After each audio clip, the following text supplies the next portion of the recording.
আসসালামু আলাইকুম, আপনাদের সকলকে আমার স্বপ্নের ছাদ বাগানে জানাই স্বাগত। বন্ধুরা, তা আপনারা সবাই কেমন আছেন? আশা করছি সবাই ভালো আছেন। আর এই যে দেখতে পাচ্ছেন আমি কোথায় দাঁড়িয়ে আছি, আপনারা তো দেখেই বুঝতে পারছেন। তো ছাদ বাগানের মূলত এই যে আমার জুঁই ফুলের গাছ দেখতে পাচ্ছেন, যে জুঁই ফুলের গাছটা কি বিশাল একটা আকার ধারণ করেছে, তাই না? যে গাছটা যেখানে আমার ছিল সেখান থেকে আমাকে সরিয়ে নিয়ে আসতে হলো শুধুমাত্র আপনাদেরকে দেখানোর জন্য। তো সকলের কাছে আমার রিকোয়েস্ট, ভিডিওটা শুরু করার আগেই আমি আপনাদের কাছে বলে রাখি, ভিডিওটি প্রথম থেকে কিন্তু শেষ অবধি দেখার সকলের কাছে অনুরোধ রইল। কারণ এই যে দেখতে পাচ্ছেন ছাদ বাগানের এই গ্রীষ্মকালীন দুটো ফুলের কথা আমি বলছি, যেটা হচ্ছে এই যে আমার ছাদ বাগানের জুঁই ফুল আর একটা বেলি ফুল। এই মার্চ মাসে আপনারা জুঁই ফুল আর বেলি ফুলের কি কি পরিচর্যা করবেন, কখন আপনারা কাটিং করবেন, কিভাবে আপনারা রিপোর্ট করবেন, কোন সময়ে, সেই সমস্ত বিস্তারিত আলোচনা আজ আমি এই ভিডিওতে করব। তাই সকলের কাছে অনুরোধ বন্ধুরা, ভিডিওটি স্কিপ না করে সম্পূর্ণ দেখার অনুরোধ রইল। তাহলে আপনারা বুঝতে পারবেন এই গ্রীষ্মকালীন দুটি ছাদ বাগানের ফুলের কি কি পরিচর্যা করলে আপনাদের ছাদ বাগানে ফুলে ভরে উঠবে এই গাছ। তো দেখুন, এতদিন যেহেতু শীতকাল ছিল, তো শীতের সময় এই জুঁই ফুল বলেন আর বেল ফুল বলেন আপনার ডরমেন্সি পিরিয়ডে থাকেন। তো ডরমেন্সি পিরিয়ডে থাকার সময় গাছের অবস্থা কন্ডিশন সেরকম একটু ভালো থাকে না, খুবই খারাপ হয়। কিন্তু আমার ছাদ বাগানের এই জুঁই ফুলের গাছটা দেখছেন, দেখে কি মনে হবে এই গাছটা ডরমেন্সি পিরিয়ডে ছিল এতদিন? দেখে কিন্তু মনে হবে না। তার জন্য কিসের দরকার? সঠিক পরিচর্যার দরকার। তো আমি যেইভাবে পরিচর্যা করেছি, আমি কিন্তু সেই পরিচর্যার কথাই আমি আপনাদের সাথে শেয়ার করব। তো চলুন, এই যেহেতু মার্চ মাস পড়ে গেছে, এবার আপনাদের কি করতে হবে, এই যে দেখুন আমার জুঁই ফুলের ডালগুলো দেখুন প্রচুর পরিমাণে, দেখুন কতটা লম্বা হয়ে চলে গেছে। কিন্তু জুঁই ফুল বলুন আর আপনার বেল ফুল বলুন, এত কিন্তু লম্বা করলে তো হবে না, গাছটাকে আমার একটা প্রপার শেপ দিতে হবে, যাতে গাছের ডালপালা প্রচুর পরিমাণে বের হয় আর গাছটা ঝাঁকড়া হয়। আমার গাছের সাইজটা দেখুন, ডালপালা কিন্তু প্রচুর বের হয়েছে, কিন্তু প্রচুর পরিমাণে লম্বা হয়ে গেছে। এই সময় আপনাদেরকে কি করতে হবে, এই মার্চ মাস যেহেতু পড়ে গেছে, তো এই মার্চ মাসে আপনাদেরকে জুঁই ফুলের বা বেল ফুলের করতে হবে হার্ড প্রুনিং বা সফট প্রুনিং। তো সফট প্রুনিং কাকে বলে?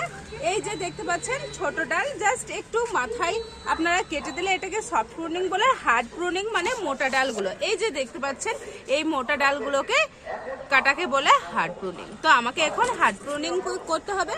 আপনাদেরও ছাদ বাগানে যাদের গাছ আছে তারা হার্ড প্রুনিংও করতে পারেন, আবার সফট প্রুনিংও করতে পারেন, যেটা যার ইচ্ছা। তো আমি এখন আমার এই ছাদ বাগানে জুঁই ফুলের গাছটা হার্ড প্রুনিং করব। তো চলুন আমি হার্ড প্রুনিং করে নিচ্ছি। তো এই যে দেখতে পাচ্ছেন আমি একটা কাটার নিয়ে নিয়েছি। এবার আমি কি করব, ডালগুলো কিন্তু কেটে দেবো।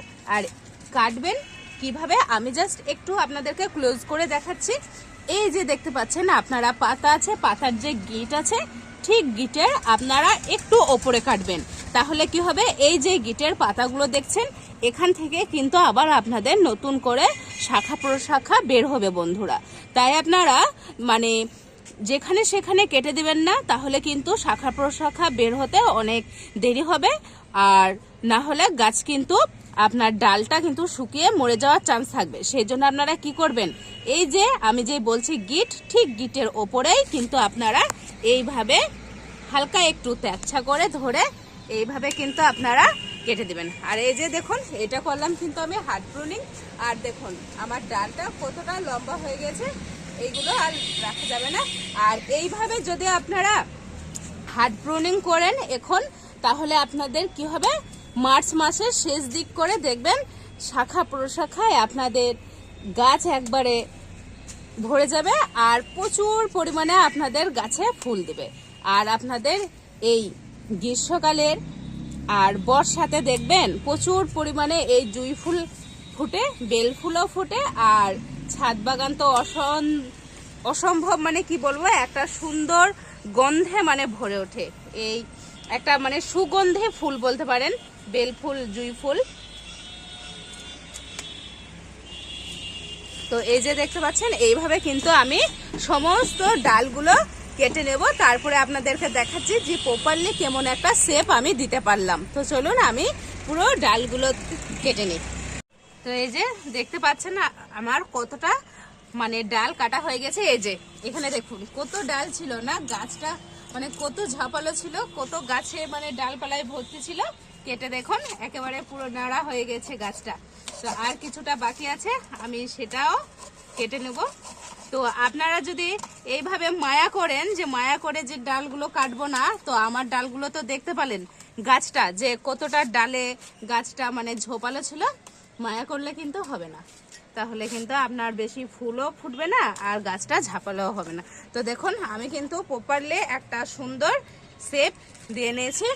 এবার আপনারা কি করবেন, এই যেহেতু আমার শেপ দেওয়া হয়ে গেছে, এবার মাটিটা আমি হালকা করে খুঁড়ে কি করবো, এবার কিছুটা খাবার দেবো। কি খাবার দেবো, 1261 এই খাবারটা আমি দেবো। তো চলুন আমি মাটিটা একটু খুঁড়ে নিই, তারপরে আমি খাবার দেবো। তো এই যে এইভাবে কিন্তু আপনারা একটা গার্ডেন স্পোক নিয়ে গাছের চারিদিকে গোড়াগুলো আপনারা কি করবেন, মাটিগুলো এইভাবে কিন্তু খুঁড়ে দেবেন। খুঁড়ে দেওয়ার পর আপনারা খাবার দিবেন। আর খাবারটা কেনে দেবো বলেন তো, 12 মানে NPK 1261। যেহেতু আমার ডালপালাগুলো আমি কেটে দিলাম, খাবারটা দিলে কি হবে, আমার ডালপালাগুলো আরো ঝাপালো হবে, গাছটাও ঝাঁকড়া হবে, সেই জন্য আমি খাবারটা প্রয়োগ করব। আর এই যে দেখতে পাচ্ছেন আমি কাটলাম, এই কাটা জায়গাগুলোতে কি করবেন, একটু মানে ফাঙ্গিসাইড নিয়ে আপনারা এইগুলোতে দিয়ে দেবেন। তো চলুন আমি আগে খাবার দেওয়ার আগে আমি এই যে কাটা জায়গাগুলোতে আমি একটু ফাঙ্গিসাইড লাগিয়ে নিই। তো এই যে দেখতে পাচ্ছেন আমি কিন্তু আগে থেকেই ঘুলে রেখেছিলাম, এই তুলির সাহায্যে আমি কিন্তু কাটা জায়গাগুলোতে ডালগুলোতে এই যে এইভাবে হালকা করে ফাঙ্গিসাইড লাগিয়ে নেব। তো আপনারাও কাটা জায়গাগুলোতে কিন্তু ফাঙ্গিসাইড লাগিয়ে নেবেন অবশ্যই। তো এইভাবে আমি কিন্তু পুরো ডালগুলোতেই ফাঙ্গিসাইড লাগিয়ে নেব। তো চলুন আমি এইভাবে পুরো ডালগুলোতে ফাঙ্গিসাইড লাগিয়ে নিই। আর একটা কথা, আমি যেহেতু খাবার প্রয়োগ করব NPK 1261, এটা প্রয়োগ করার পর ঠিক 15 দিন পর আমি কি দেব, মানে এখন আর সর্ষের খোল ভেজানো জল দিলে চলবে না। যেহেতু আপনার সর্ষের খোল ভেজানো জল দিলে খুবই ওটা গরম একটা সৃষ্টি করে, কিন্তু এখন যেহেতু আপনার গরমকাল পড়ে গেছে, সেহেতু আপনারা কি করবেন, বাদামের খোসা ভেজানো জল আপনারা অবশ্যই দেবেন। তো 15 দিন পর আমি কিন্তু বাদামের খোসা ভেজানো জল এই গাছে প্রয়োগ করব। তাহলে দেখবেন প্রচুর ফুল ফুটবে আপনাদের এই গরমে আর আপনাদের বর্ষার শুরুতে। তো এই যে আমার সম্পূর্ণ দেখুন কাটা ডালগুলোতে কিন্তু আমার ফাঙ্গিসাইড লাগানো কিন্তু কমপ্লিট, দেখতে পাচ্ছেন। আর আপনারা অবশ্যই কিন্তু কাটা জায়গাতে ফাঙ্গিসাইড একটু করে ঘুলে আপনারা দিয়ে দেবেন। আর যদি ফাঙ্গিসাইড না আপনাদের হাতের কাছে থাকে, তাহলে কি করবেন, একটু জাস্ট রান্নার ঘরে যে হলুদ, সেই হলুদ নিয়ে ঘুলেও আপনারা দিয়ে দিতে পারেন, কোনো সমস্যা নেই। তো এই যে ফাঙ্গিসাইড আমার লাগানো কমপ্লিট। এবার যে আমি বলেছিলাম খাবার প্রয়োগ করব, মাটিটা দেখুন আমি তো খুঁড়েই নিয়েছি, আপনাদেরকে দেখিয়েছি। আর এই যে 1 চামচ আমি দিয়ে দেবো NPK 1261 গাছের শাখা প্রশাখা বৃদ্ধির জন্য। যেহেতু আমি শাখা প্রশাখা অলরেডি অনেকটাই কেটে দিয়েছি, এটা দেওয়ার ফলে কি হবে, শাখা প্রশাখা আমার বৃদ্ধি পাবে। তো চলুন এই যে আমার দেওয়া কিন্তু কমপ্লিট হয়ে গেছে। এবার আমি হাতের সাহায্যে ভালোভাবে এটা মাটির সাথে সারটাকে মিক্স করে নেব। তো বন্ধুরা আপনারা এইভাবে আপনাদের ছাদ বাগানে যদি বেল ফুল বা জুঁই ফুল যে দুটোই থাকে, আপনারা এইভাবে পরিচর্যা করবেন, তাহলে দেখবেন গাছ ভর্তি এই বর্ষাতে আপনারা কিন্তু ফুল পাবেন। আর একটা মজার জিনিস আমি আপনাদেরকে দেখাচ্ছি, আমার বেল ফুলে যে কি পরিমাণে ফুল এসেছে গাছটাতে, সেটা আমি আপনাদেরকে দেখাবো। তো ওটা আমি আর কাটিং করিনি, কারণ ওটাতে অলরেডি প্রচুর পরিমাণে ফুল চলে এসেছে। আর এই যে দেখতেই পাচ্ছেন এটা একটু মানে লেট হয়ে গেল, কিন্তু কোনো সমস্যা নেই। এইভাবেই আপনারা কাটিং করবেন। আর এই মার্চ মাসেই কিন্তু আপনারা গাছের রিপোর্ট করতে পারেন। এটা যেহেতু আমার রিপোর্ট করা আগে হয়ে গেছে, সেজন্য আমি আর রিপোর্ট করব না এখন। আর আপনারা এই মার্চ মাসেই রিপোর্ট, যদি মনে হয় আপনাদের রিপোর্ট করার দরকার, তাহলে আপনারা এই মার্চ মাসেই কিন্তু আপনাদের এই বেলফুল বা জুঁই ফুলের রিপোর্ট করে নেবেন। তো চলুন, এই হয়ে গেল আমার জুঁই ফুলের পরিচর্যা। আর যেটা বললাম, এই খাবার দেওয়ার পর 15 দিন পর আপনারা বাদাম ভিজানো জল কিন্তু আপনারা দিতে পারেন। তো চলুন, এটাতে আমি হালকা করে জল দিয়ে নিই। তার আগে আমি আপনাদেরকে দেখাচ্ছি আমার বেল ফুলের গাছটা। আসুন। তো এই যে দেখতেই পাচ্ছেন, আমি একটু গাছটা সরিয়ে নিয়ে আসি, তাহলে বুঝতে পারবেন।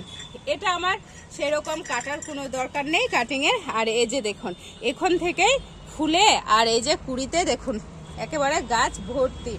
তো এইভাবে আমি যে পরিচর্যা দেখালাম বন্ধুরা, আপনারা যদি আমার ভিডিওটা দেখেন তাহলে বুঝতে পারবেন আমি কিভাবে পরিচর্যা করি গাছপালার। আর তার রেজাল্ট তো আমিও হাতে নাতে আপনাদেরকে দেখাই। তো ভিডিওটা ভালো লাগলে অবশ্যই আপনারা প্রথম থেকে শেষ অবধি দেখবেন। আর আমার ভিডিওটা দেখার পর লাইক কমেন্ট করবেন, তাহলে আমার খুবই ভালো লাগলো। কার কেমন লাগলো সেটা জানতে পেরে ভালো লাগবে। আর আমার চ্যানেলে যারা নতুন, তারা অবশ্যই আমার চ্যানেলটাকে সাবস্ক্রাইব করে আমার পাশে থাকবেন বন্ধুরা। দেখা হচ্ছে নেক্সট ভিডিওতে। আজকের মতো টাটা।